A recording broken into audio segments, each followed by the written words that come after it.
Within the past 24 hours, British veterans have marched on Downing Street to discard their war medals on David Cameron's doorstep to protest British airstrikes on Syria. Daniel Lenham, who served in Iraq and was deployed in operations for our war on Libya, joins me now. Daniel, welcome to Going Underground. Why were you and other British veterans on Downing Street throwing your medals at Number 10? Personally, I felt obligated to do it, especially given the vote from last week with the extension of airstrikes in Syria. Collectively, obviously as an organisation, we believe that war isn't the answer to the problems of the 20s. Yeah, Veterans for Peace, yeah. But individually, you throwing your medals onto the street? Yeah.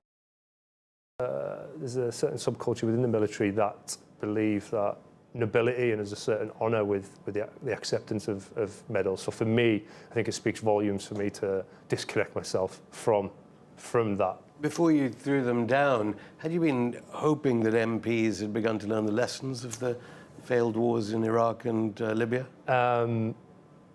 Yeah, I obviously was hoping that because it certainly seems like the old adage of the theory of insanity, continuing and continuing with the same behaviours, expecting different outcomes. But clearly, I thought the role of the politicians were to speak on behalf of the people, and I've spoken to a lot of my friends who are still within the military, who are somewhat pro-military, and even those people opposed the airstrikes into Syria. So, how do you reflect, I mean, away from Syria for a second, how do you reflect on your part, as it were, in Britain's war on Libya and what Libya is today?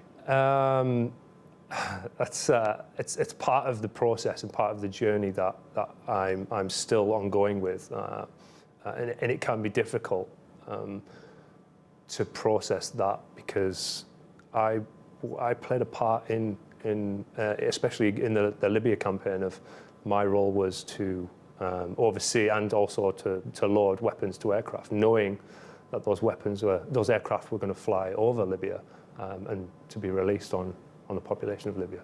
So that it's quite difficult. It's quite difficult to accept that I was a component in that machine. But separate from any humanitarian consequences, what about as regards British national security in terms of what the military did in Iraq, in Libya, and now in Syria? Yeah, well, there's obviously a certain level of blowback to be expected from our involvement in the Middle East. I think there's this reverse understanding of cause and effect.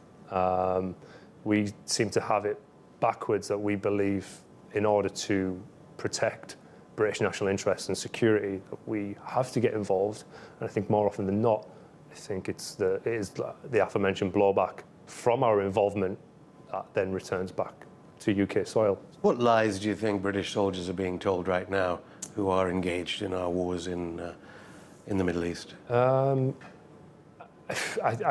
don't think that they're being told anything differently that the general public are being told, but I think you need to understand that when you're part of the military, you become institutionalized, you become indoctrinated, and I think for your own protection, you obviously have to invest in the belief of what you're doing is right. But for me, it was only towards the back end of obviously my career, my time in, that I really started to reflect and ask myself a lot of important questions, and that has been difficult, has been extremely difficult, and I'm still doing that to this day.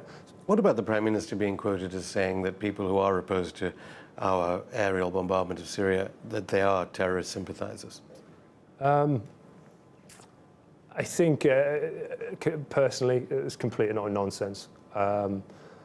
To think that someone who has an opposing view, and personally myself, a diametrically opposed view to David Cameron, the Prime Minister, I revert back to the old George Bush statement in the speech where he said you're either with us or against us.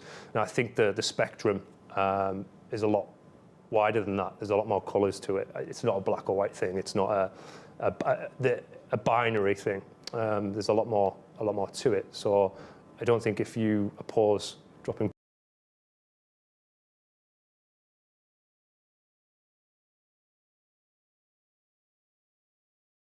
advice would you give to currently serving British soldiers who've been told to engage in as the Syrian government sees it, a violation of their airspace, different to the Iraq campaign?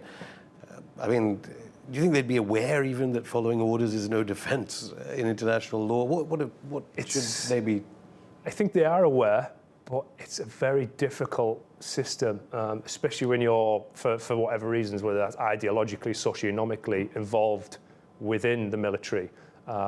It's very difficult, but that's the audience that we're trying to get our message across now, because we're not only increasing the awareness to the general public, but we're trying to speak to those people, because someone is doing my job that I was doing for the Libya campaign. Someone's doing this very moment now for the strikes in Syria. So we're trying to speak to those people and get them to think outside of the military context and try to, I suppose, consider and comprehend the consequences for their actions that they're taking. No danger that they'll just hate you and the organisation you're a part of, Veterans for Peace, they're unpatriotic?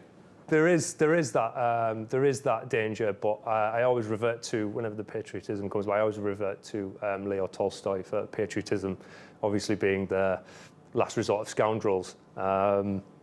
So if I'm viewed, or as an organisation we're viewed, then I think we're asking the right questions. If that's the kind of feedback that we're getting, then yeah, we're stoking the right fires, shall we say. And just briefly, you're getting more members of Veterans for Peace, and also, is there finally being done for those who have fought in these conflicts when they return home alive? I don't believe. I think more often than not, having gone through the process myself, I class myself as one of the lucky ones. I returned back to the UK with all my limbs, not suffering from PTSD, but I don't think enough is being done. I think it's very much lip service more often than not with what the military does for those who've served overseas and returned back to the UK, yeah.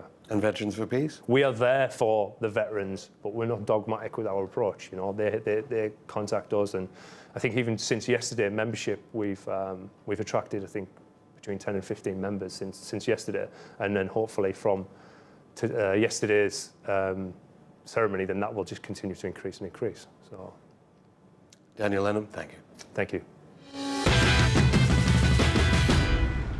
In a moment, some of the voices of a few of the UK veterans who in the past 24 hours marched on Downing Street to throw away their medals. But that's it for today. On Saturday, we ask a member of the Privy Council with access to government intelligence whether David Cameron was lying about 7 UK terror attacks planned in Syria to persuade British MPs to vote for war. You can get in touch via social media. Watch RT UK News with Will Dodd on the hour from 7 till 10. See you on Saturday, the day stopped the war, some dozen years after mobilising 1 million in London against the Iraq War, holds a mass rally against our war in Syria.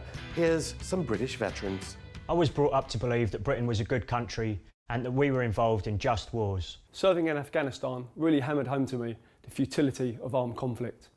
I was getting rather annoyed with the distortion of the truth that was told on the British television.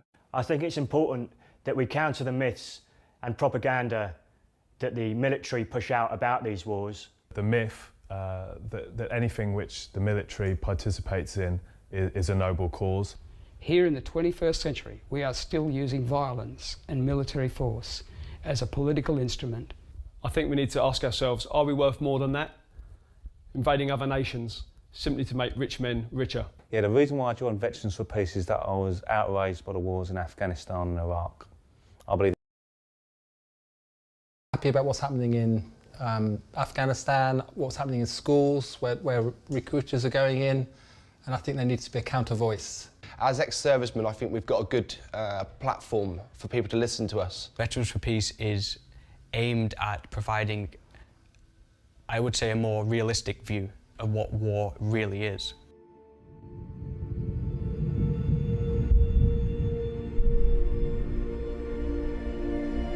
We, having dutifully served our nation, do hereby observe our greater responsibility to serve the cause of world peace.